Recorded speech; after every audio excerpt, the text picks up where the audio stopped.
Jauh sebelum riuhnya kota-kota modern, Tanah Jawa adalah panggung megah bagi peradaban Hindu-Buddha.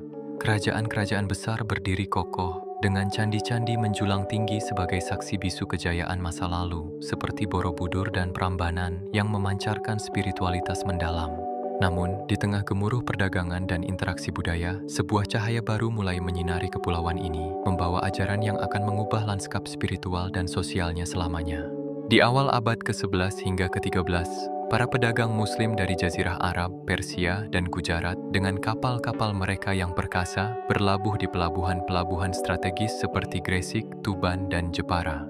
Mereka datang bukan dengan pedang, melainkan dengan dagangan, keramahan, dan ajaran damai Islam.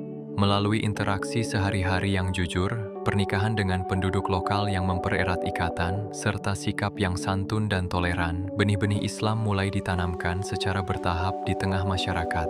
Mereka memperkenalkan nilai-nilai baru yang resonates dengan keadilan dan kesederhanaan.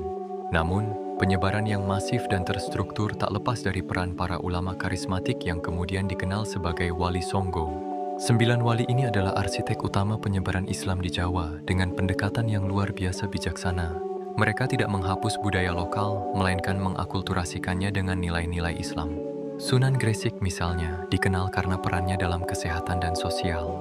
Sunan Ampel mendirikan pesantren sebagai pusat pendidikan Islam. Sunan Bonang menggunakan gending-gending Jawa dengan lirik Islam. Sementara Sunan Kalijaga dengan cerdik memanfaatkan media wayang kulit dan gamelan untuk menyampaikan pesan-pesan tauhid yang mudah diterima. Sunan Kudus memadukan arsitektur lokal pada menara masjidnya, menarik perhatian masyarakat untuk beribadah. Mereka semua bekerja sama, menyusun strategi dakwah yang efektif, menjangkau berbagai lapisan masyarakat. Melalui dakwah yang damai, pendidikan di pesantren-pesantren, serta contoh teladan yang menginspirasi, Islam diterima dengan tangan terbuka oleh masyarakat Jawa. Nilai-nilai persamaan dan kesederhanaan Islam sangat menarik bagi mereka yang mencari keadilan. Dari sinilah kemudian muncul kerajaan Islam pertama di Demak, yang dipimpin oleh Raden Patah, menandai awal mula era baru di Tanah Jawa, dengan Masjid Agung Demak sebagai simbol kekuasaan dan spiritualitas. Transformasi ini bukan hanya tentang agama, melainkan juga tentang perkembangan ilmu pengetahuan, seni, dan tatanan sosial yang lebih egaliter dan terorganisir. Hingga kini, jejak Wali Songo dan para ulama awal masih terasa kuat. Islam telah menyatu dengan budaya Jawa, menciptakan sebuah harmoni unik yang dikenal sebagai Islam Nusantara, sebuah model keberagamaan yang inklusif, toleran, dan kaya akan kearifan lokal.